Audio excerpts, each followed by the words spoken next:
Alright, I never thought I'd be the guy posting here, but here we are. Me, 34M, and my wife, 32F, have been married for 6 years, together for almost 10. From the outside, we looked solid. No kids yet, decent jobs, small apartment, normal life. We weren't one of those super romantic couples, but I thought we were stable, comfortable, safe.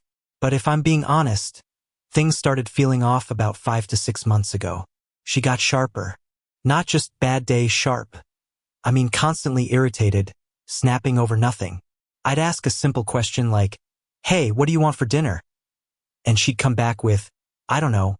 Why do I always have to decide everything?" Out of nowhere. At first I thought it was stress. Work had been rough for her, or at least that's what she kept saying. But the thing is, her stories didn't always line up. Small stuff. She'd say she stayed late at the office, but then mention grabbing drinks with coworkers she hadn't brought up before. Or she'd say she was home all evening, but I'd notice her location sharing had been turned off accidentally. And yeah, I noticed that. I didn't say anything though. I told myself I was overthinking, that relationships go through phases, that I shouldn't be that paranoid husband. But there was this one moment that stuck with me. We were sitting on the couch, both on our phones, and she suddenly angled her screen away from me. Not casually, like sharply, instinctively, like she got caught doing something she shouldn't be doing. When I asked what she was looking at, she didn't even hesitate. Just Instagram. Relax. But she locked her phone immediately after saying it. That's when the first real doubt hit me. After that couch moment, I couldn't unsee things anymore. It's like once your brain flips that switch, everything starts looking suspicious. And I kept telling myself, don't be that guy. But at the same time, things kept piling up. She started guarding her phone like it was classified government data. Before, we were pretty open, not in a check each other's messages way, just normal. Phones lying around, no big deal. Now, it was always face down, always within arm's reach. She even started taking it with her to the bathroom. Every single time. And yeah, I know people joke about that, but this felt different. Then came the schedule changes. She suddenly had late meetings twice a week. Then 3 times. Then sometimes weekends. When I asked about it, she'd get defensive fast. "Do you not trust me or something?" That line started coming up a lot. Way more than it ever had in our entire relationship. The weirdest part? The details never matched. One night, she told me she was staying late to finish a project. The next day, she casually mentioned going out for drinks during that same night. When I pointed it out, not even accusing, just confused, she immediately snapped, "God, I forgot. Okay? Why are you interrogating me?" That shut me up, not because I believed her, but because I didn't want another argument. But then something else happened, completely random. And honestly, if it hadn't, I might have kept ignoring all of this a lot longer. About 2 weeks later, I was doing laundry. Nothing unusual, just grabbing clothes from the basket. And I found a receipt in the pocket of her jacket. Not from anywhere near her office. Different part of the city. A place I'd never even heard her mention. 2 coffees. 1 dessert. Late evening. That alone could have been nothing. But the timestamp? It was from one of those, "I'm stuck at work. Don't wait up nights." That's when the pit in my stomach really started forming. And for the first time, I stopped telling myself I was overthinking.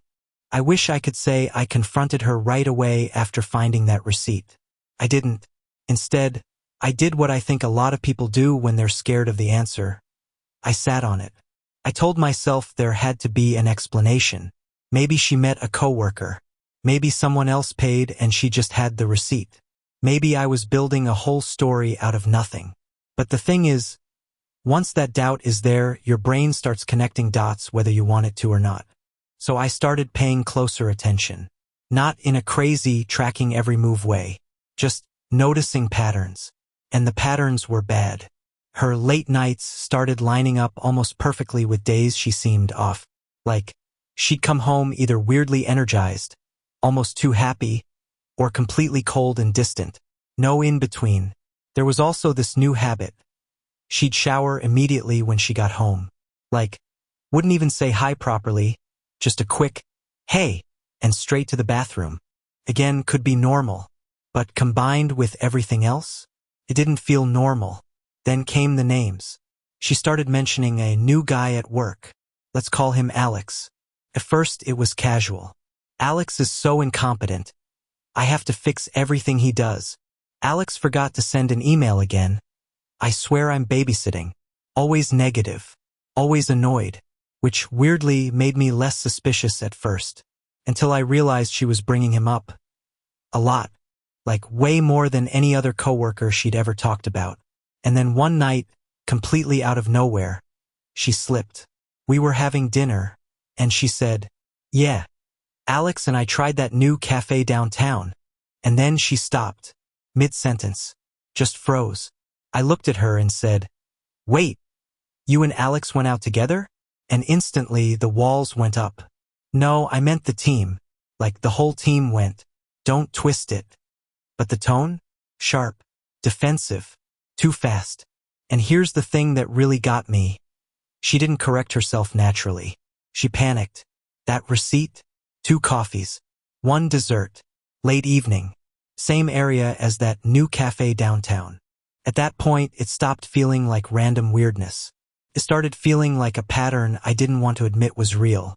I wish I could say I handled things calmly after that. I didn't. But I also didn't explode right away. Instead, I did something I'm not proud of. I played along. The next morning, I acted normal. Made coffee, asked if she packed everything, even drove her to the station. She kissed me goodbye like nothing was wrong. Like she hadn't just been texting another guy about how excited she was to see him. That kiss felt fake. Or maybe I was just seeing it differently now. As she walked away, I had this really strong feeling in my gut. This isn't a work trip. And yeah, this is where things escalated fast. About an hour after I got home, I couldn't take it anymore.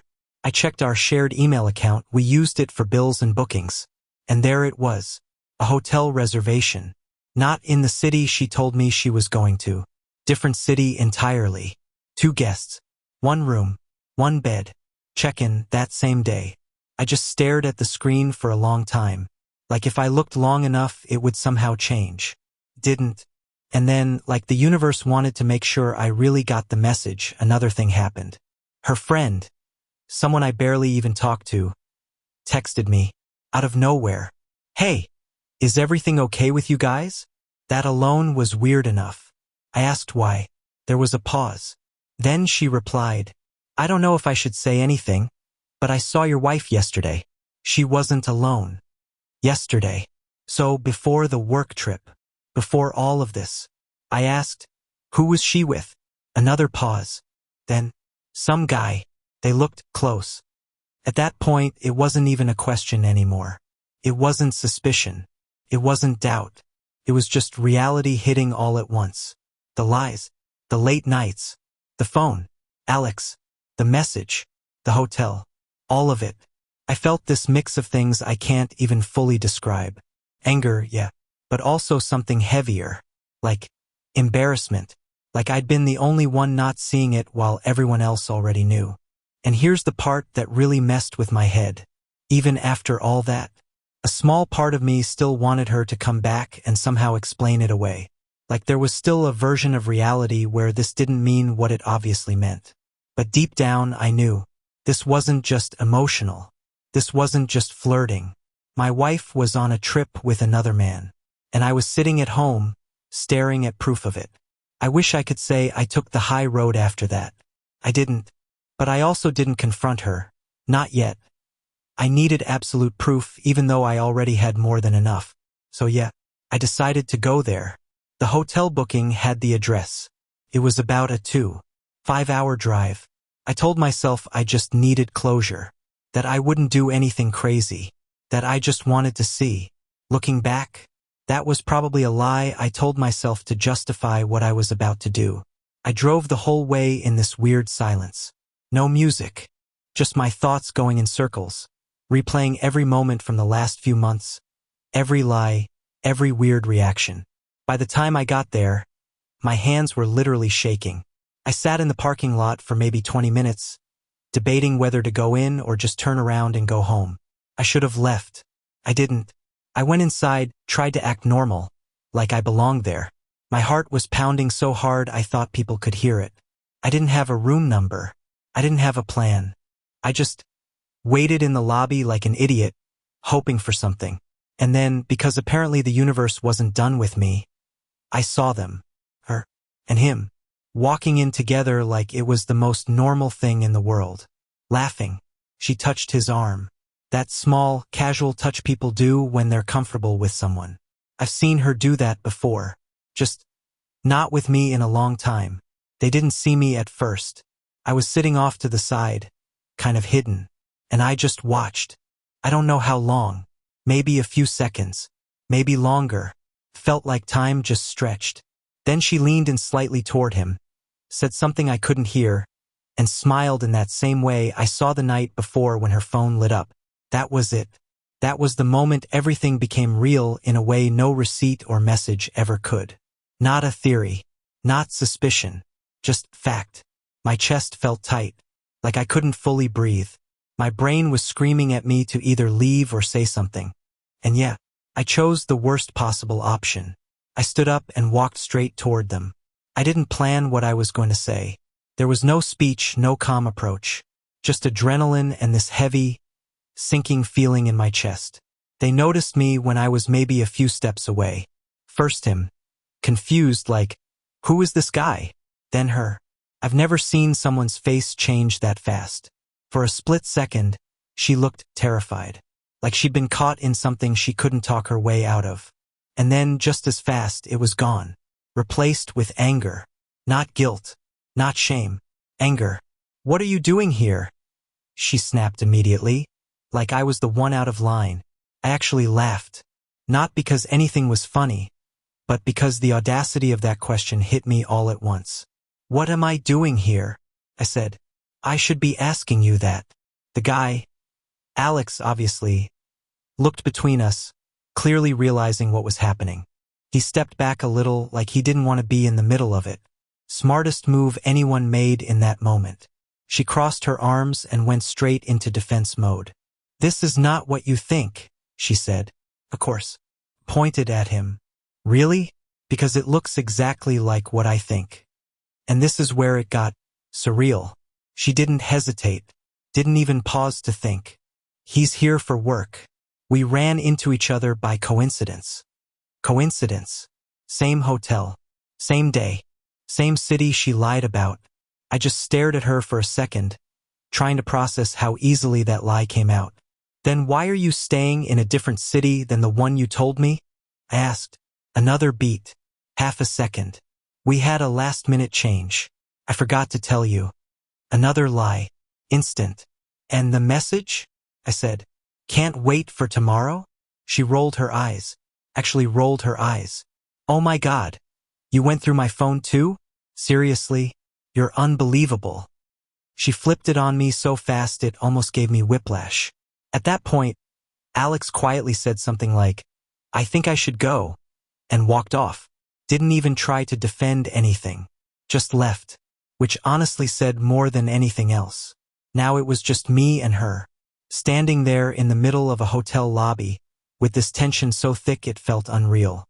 I looked at her and said, just tell me the truth, for once. And for a second, just a second, I thought she might. Her expression cracked a little. But then she doubled down. There is nothing going on. You're being paranoid and embarrassing yourself. That word hit me hard. Embarrassing. After everything I'd just seen. And that's when the anger really kicked in. That word, embarrassing, just kept echoing in my head. Not, I'm sorry. Not, we need to talk. Not even silence. Just turning it on me, like I was the problem. Something in me snapped right there. I wasn't yelling at first, but my voice got sharp. Cold. Embarrassing, I said. You're here with another guy. In a hotel, after lying to me for months, and I'm embarrassing? People were starting to look. I didn't care anymore. She leaned in a bit and lowered her voice, but the tone? Still aggressive. Can you not do this here? You're making a scene. That almost made me laugh again. A scene, I said. You've been living a whole double life and you're worried about a scene? And then, plot twist, because apparently this situation needed more chaos, her phone rang. She glanced at it, and I saw the name, Alex, the same guy who had just walked away. I pointed at the phone. Go ahead, answer it. She hesitated for a second, then declined the call. See, she said quickly. It's nothing. That was probably the weakest lie yet. I just shook my head. You really think I'm that stupid? And this is where things escalated fast. Her entire demeanor changed again, from defensive to straight up hostile. You know what? She said. Maybe if you weren't so controlling and paranoid, I wouldn't have to deal with this. That hit me out of nowhere. Controlling? Paranoid? I hadn't even confronted her until now. I'd been quiet for months. But suddenly, in her version of reality, I was the bad guy. And honestly, that doubt crept in way faster than I expected. She saw it too. I could tell. And she pushed harder. This is exactly why I didn't tell you about the trip change. You overreact to everything. Overreact. I looked around the lobby. At the place she wasn't supposed to be, in the city she lied about with the guy she swore was just a coworker. And I realized something in that moment. There was no version of this conversation where she was going to be honest. None. She wasn't scared of getting caught. She was committed to the lie. And honestly, that hurt more than the cheating itself. At that point, I stopped arguing facts. Because what's the point of arguing with someone who will just rewrite reality in real time? So I changed approach. I got quiet. And I just looked at her and said, okay, then let's do this simple. She crossed her arms again, already irritated. What now? If there's nothing going on, I said. Call him, right now. Put it on speaker. That hit a nerve immediately. Her face tightened. I'm not doing that. This is ridiculous. Why? I asked. Should be easy, right? Just a coworker. Just bad timing. Just coincidence. She didn't answer. Just shook her head and looked away for a second. That silence? That was louder than anything she'd said so far. Yeah, I said quietly. That's what I thought. And then finally the mask cracked. Not completely. Not like some dramatic confession. But enough. She sighed. Like she was the one tired of all this. Fine, she said. It's not what you think, but... yeah, we've been talking. Talking. That word again. I just stared at her. Define talking. Another pause. And then she said it. It just happened. We got close. You've been distant, and he actually listens to me. There it was. Not an apology. A justification. Like this was some kind of natural consequence of my behavior. I felt this wave of anger again, but underneath it, something heavier. Something darker. So you lied for months? I asked. She shrugged. Actually shrugged. I didn't know how to tell you. Which is ironic because she seemed perfectly comfortable lying about everything else. And the hotel? I said. She hesitated again, just for a second. And then, I didn't plan for it to go this far. That was the closest thing to an admission I was going to get. No details. No full truth. Just enough to confirm everything. And weirdly, that's when the anger started fading. Not because I forgave her, but because the situation became clear. There was no confusion anymore. No, maybe I'm wrong. Just reality. My wife didn't just lie. She didn't just emotionally check out. She made choices, over and over again, and then tried to make me feel crazy for noticing. I took a step back, looked at her, and asked one last question. Are you even sorry? And she didn't answer right away, which told me everything I needed to know. I drove home in silence. No music, no radio, just me, the highway, and this weird, heavy emptiness pressing down on my chest. It hit me all at once. The betrayal, the lies, the audacity of her turning everything on me. Anger? Yeah, that was there. But underneath it, there was this raw, gnawing sadness. The kind that makes your stomach hurt and your eyes sting, even when you don't cry. I kept replaying the hotel lobby moment over and over. Her shrug. Her "we just talked" line. The way she made it sound like it wasn't a big deal. The smile she gave him that I hadn't seen in months. I felt stupid, embarrassed, like a fool who'd been living in a bubble while everything crumbled around me. The thing is, it wasn't just about the cheating. It was the lying, the gaslighting, the way she tried to make me feel guilty for noticing. That part cut deeper than anything else. I walked into our apartment that evening and sat on the couch, staring at nothing. The apartment felt smaller. Her absence was loud. I wanted to text her. I wanted to scream. I wanted to cry. I wanted to disappear. Sleep didn't come easily. Every time my eyes closed, I'd see flashes. Her hand on his arm, her laugh, the hotel key. My brain refused to let me rest. And then, in the quietest moment, I started thinking about what I really wanted. Not revenge, not confrontation. I wanted clarity. I wanted honesty. I wanted her to actually feel remorse. I wanted to rewind months and see the signs before it got this far. But I couldn't. The reality was brutal, unchangeable, and sharp like glass. I finally understood that the hardest part of betrayal isn't just the act itself.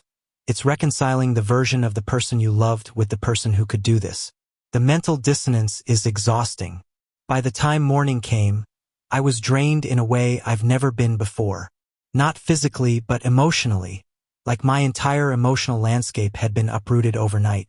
And the thought that kept replaying in my head was, I need to figure out what comes next, or I'll be trapped in this pain forever. The next few days were a blur. I didn't call her. I didn't text. I just let the silence sit between us like a living thing. Every little sound in the apartment reminded me of what had happened.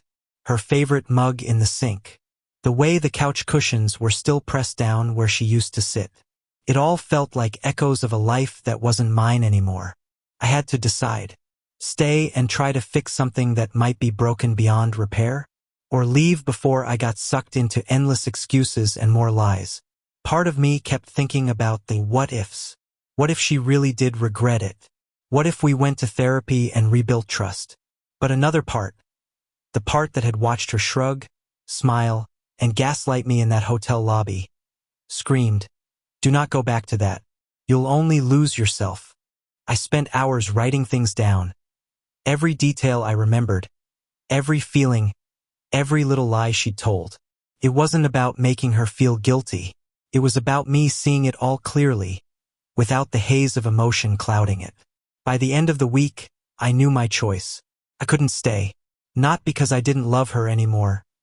I did in some messed up, stubborn way, but because love alone wasn't enough. Trust had been destroyed, and no explanation or apology she offered could rebuild it fast enough to save me from constant doubt and pain. I told her one evening, not in a fight, not with screaming, just matter-of-factly, I can't do this anymore, I said. I need to move on. We're done. She reacted like she always did. Sharp, defensive, trying to turn it on me again. But this time, I didn't let it stick. I'd done enough thinking for both of us. I packed my things over the next few days, stayed with a friend, and started the process of separating our lives. The anger, the sadness, the shock. They were all still there, but I felt a strange sense of relief too, like I'd finally taken control of my story again. It hurt, a lot, but I also knew that staying in a marriage where deception had replaced honesty would have been worse. I wasn't running away from love. I was running toward my own sanity. After I moved out, life felt surreal, like I was walking through the wreckage of my own life, but slowly learning to breathe again. The apartment felt empty, quiet, too still, but at the same time, there was freedom in that silence. No lies bouncing around in my head. No pretending everything was fine. The first few weeks were brutal. I'd catch myself staring at my phone, half expecting a message from her. Some excuse, some story to twist reality back into confusion. But the messages never came. And honestly, part of me was relieved. Part of me needed the closure that she wasn't going to give. Friends and family rallied around me, and I leaned on them more than I thought I would. Talking out loud about what happened. Every betrayal, every lie, every emotion, helped me start untangling the mess in my head. Reddit actually became a quiet refuge too. Typing it all out, Seeing similar stories, realizing I wasn't alone, it was oddly therapeutic. I started reclaiming routines I'd lost in the haze of the marriage. Morning runs, late-night writing, hanging out with friends I hadn't seen in months. Little things that reminded me I existed outside of the chaos. And the anger? It didn't disappear. Not entirely. But over time, it shifted. It became sharper, more focused. A warning signal, not a weight. A reminder of what I won't accept again. I cried more than I care to admit. I felt hollow sometimes. But I also laughed. Unexpectedly. At stupid jokes, at little absurdities of life. And each laugh felt like reclaiming a piece of myself that had been buried under months of doubt and betrayal. I realized the hardest part of moving on wasn't just letting go of her. It was forgiving myself. For missing the signs, for hoping she'd change, for staying quiet when my gut screamed otherwise. That forgiveness, slowly, became my first real step toward healing. Looking back now, I can see the lessons, even if I learned them the hard way. First, trust your instincts. That little voice that whispers, something's off, is usually right. I kept doubting mine, and it cost me months of emotional whiplash. Second, lies compound. One small lie can spiral into months of deception, half-truths, and manipulations. By the time I realized what was happening, there was no easy way back. No simple conversation could undo the months of gaslighting and hiding. Third, love alone isn't enough. You can love someone with your whole heart, but if the foundation of honesty and respect isn't there, love doesn't fix it. It only makes the betrayal hurt deeper. Fourth, self-respect matters more than pride. It was terrifying to leave, the logistics, the loneliness, the guilt, but staying would have been a slow erosion of who I was. Walking away wasn't giving up. It was reclaiming myself. And finally, closure doesn't always come from the other person. Sometimes it comes from looking at the facts, acknowledging your feelings, and making the decision to protect yourself. I won't lie, some days it still stings. Some nights I replay conversations, images, moments. But slowly, the sting is fading. I'm learning to trust again, not just others, but myself. If there's one thing I'd tell anyone in a similar situation, pay attention to the signs, don't ignore that gut feeling, and remember that choosing yourself isn't selfish. It's survival. Because at the end of the day, no one can lie to you as deeply as the person you've trusted, but no one can heal you except you. I'm not fully healed yet. Maybe I never will be completely, but I'm moving forward. One small step at a time, one day at a time, and honestly, that's enough for now. If there's one thing I want anyone to take from my story, it's this: betrayal is brutal, but your resilience is stronger. Trust yourself, protect yourself, and don't settle for less than the honesty and respect you deserve. Because life's too short to live in someone else's lies.